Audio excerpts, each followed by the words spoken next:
ബിസ്മില്ലാഹിർ റഹ്മാനിർ റഹീം അൽഹംദുലില്ലാഹി റബ്ബിൽ ആലമീൻ അല്ലാഹുമ്മ സ്വല്ലി അലാ സയ്യിദിനാ മുഹമ്മദിൻ വഅലാ ആലി സയ്യിദിനാ മുഹമ്മദ് റബ്ബി ഇശ്റഹ് ലി സദ്രി വയസ്സിർ ലി അംരി വഹ്ലുൽ ഉഖ്ദതം മിൻ ലിസാനി യഫ്ഖഹു ഖൗലി. പ്രിയമുള്ളവരെ, നമ്മളിന്ന് നമ്മുടെ ജീവിതത്തെ ഒരുപാട് ദോഷകരമായി ബാധിക്കുന്ന ഒരു കാര്യത്തെക്കുറിച്ചാണ് സംസാരിക്കുന്നത്. നമ്മുടെ ജീവിതത്തെ ഒരുപാട് ബാധിക്കുന്ന ഒരുപാട് കാര്യങ്ങളുണ്ട്. ജീവിതത്തെ ബാധിക്കുന്ന, ജീവിതത്തിൽ പ്രശ്നങ്ങൾ ഉണ്ടാക്കുന്ന, ജീവിതത്തിൽ നമുക്ക് നിരാശ തരുന്ന, ജീവിതത്തിൽ നമ്മളെ ബുദ്ധിമുട്ടിക്കുന്ന ഒരുപാട് കാര്യങ്ങളുണ്ട്.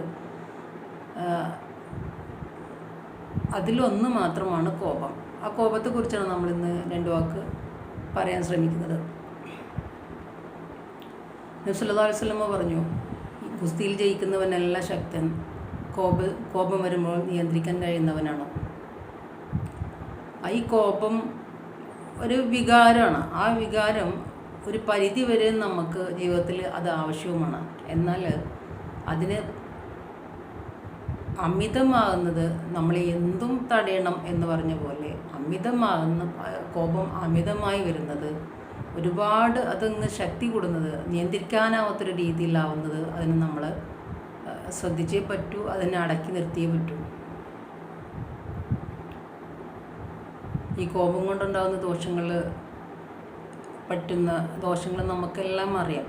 നമുക്ക് അയൽവാസി ബന്ധം, ചിലപ്പോൾ വീട്ടിൽ തന്നെ ദാമ്പത്യ ബന്ധങ്ങൾ, അല്ലെങ്കിൽ മറ്റുള്ളവരുമായിട്ടുള്ള ജോലി സ്ഥലങ്ങളിലുള്ള പ്രശ്നങ്ങൾ, എല്ലാ മേഖലയിലും നമുക്കത് ദോഷവും നഷ്ടവും ഒരു പരിധി വിട്ടാൽ ഇത് നമുക്ക് നഷ്ടം, സാമ്പത്തിക നഷ്ടവും എല്ലാം തരും. അതുകൊണ്ട് കോപത്തെ നിയന്ത്രിക്കാൻ നബി സല്ലല്ലാഹു അലൈഹി വസല്ലമ പറഞ്ഞിട്ടുണ്ട്.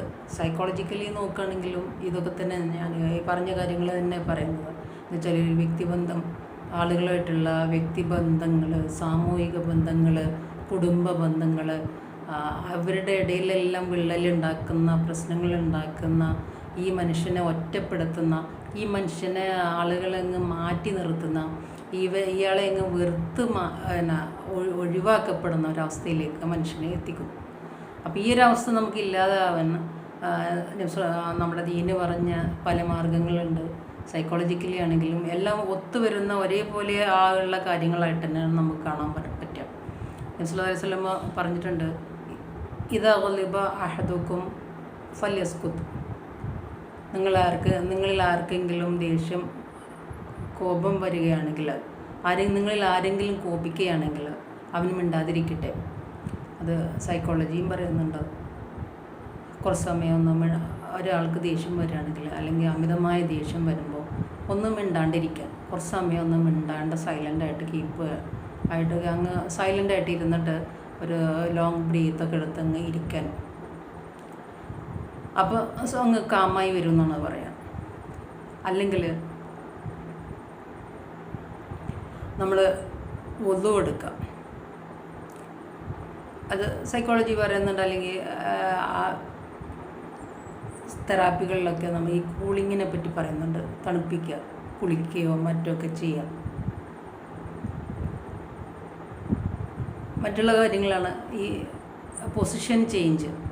എങ്ങനെയാണോ, ഏത് പൊസിഷനാണോ നമ്മൾ ഇരിക്കുന്നത്, ഏത് രീതിയിലാണോ നമ്മൾ അപ്പോഴത്തെ ആ ഒരു നിപ്പ്, അതിൽ നിന്ന് എന്തെങ്കിലുമൊക്കെ ഒന്ന് മാറ്റം വരുത്തുക.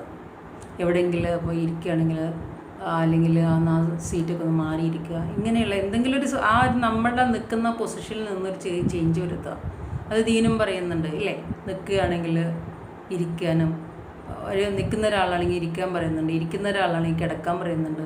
അപ്പോൾ ഇതൊക്കെ നമ്മുടെ കോപത്തെ നിയന്ത്രിക്കാനുള്ള മാർഗങ്ങളാണ്. ഏതായാലും കോപം മനുഷ്യ സഹജമാണ്. സാധാരണ എല്ലാ മനുഷ്യർക്കും കോപം വരാറുണ്ട്.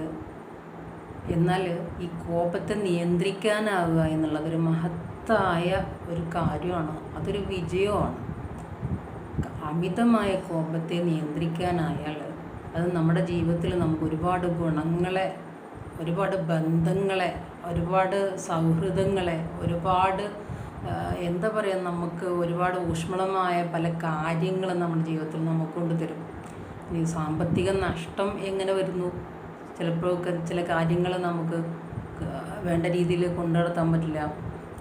നമ്മുടെ കോപം അതിന് തടസ്സമായിട്ട് വരും. എന്നാൽ മറ്റ് ചില സമയത്താണെങ്കിൽ നമുക്ക് ആ കോപത്തെ വേണ്ട രീതിയിൽ ഇടപെടാനും ആളുകളോട് വേണ്ട രീതിയിൽ കൈകാര്യം ചെയ്യാനും എല്ലാം സാധിക്കുന്ന സമയം വരികയാണെങ്കിൽ അതിന് നമുക്ക് നല്ല രീതിയിൽ ആ ബന്ധങ്ങളെയും കാര്യങ്ങളെല്ലാം കൊണ്ടുപോകാൻ കഴിയുമ്പോൾ ജീവിതത്തിൽ വിജയം സംഭവിക്കും. അല്ലാത്ത രീതിയിൽ നമുക്ക് പലപ്പോഴും ആളുകളുടെ നഷ്ടം വരും, സാമ്പത്തിക നഷ്ടം വരും, മറ്റുള്ള എല്ലാ നഷ്ടവും വരും. ഒരുപക്ഷെ ജീവൻ വരെ നഷ്ടപ്പെട്ടേക്കാം ആളുകളായിട്ടുള്ള മൽപ്പിടുത്തത്തിനിടയിൽ, അല്ലെങ്കിൽ മറ്റുള്ള കുറേ സാധനങ്ങൾ നശിപ്പിക്കുമ്പോൾ. എങ്ങനെയൊക്കെ ആണെങ്കിലും കോപം നമുക്ക് നാശം മാത്രമേ വരുത്തുന്നുള്ളൂ ഒരു പരിധി കഴിഞ്ഞാൽ. എന്നാൽ എപ്പോഴാണ് ആ പരിധി വിടുന്നത്, എപ്പോഴാണ് നമുക്ക് ഈ കോപം ആവശ്യം വരുന്നത്? ചില സമയങ്ങളിൽ നമുക്ക് ദേഷ്യം, മറ്റുള്ളവർ എന്തെങ്കിലും ചില സന്ദർഭങ്ങൾ നമ്മളെപ്പോഴും ഒരു ആളുകൾ നമ്മളിങ്ങനെ ബുദ്ധിമുട്ടിച്ചുകൊണ്ടിരിക്കുകയാണ്, ആവശ്യമില്ലാണ്ട് നമ്മളോട് ദേഷ്യപ്പെട്ടുകൊണ്ടിരിക്കുകയാണ്, അല്ലെങ്കിൽ നമ്മളെ ഇങ്ങനെ എന്തെങ്കിലുമൊക്കെ ബുദ്ധിമുട്ടുകളും മറ്റൊക്കെ ആവശ്യമില്ലാത്ത രീതിയിൽ, അല്ലെങ്കിൽ എന്തെങ്കിലും ഇപ്പോൾ ചില സന്ദർഭങ്ങൾക്ക് നമുക്ക് ദേഷ്യം കാണിക്കുക എന്നുള്ളതൊരു ആവശ്യമായി വരുന്നൊരു സമയമുണ്ട്. പരിധി വിട്ടല്ല പറയുന്നത്, പക്ഷേ അങ്ങനെയുള്ള സന്ദർഭങ്ങൾ അത് ഉപകാരപ്രദമാണ്, അതിനെ പോസിറ്റീവായിട്ട് ഉപകരിക്കുക എന്നുള്ളത്.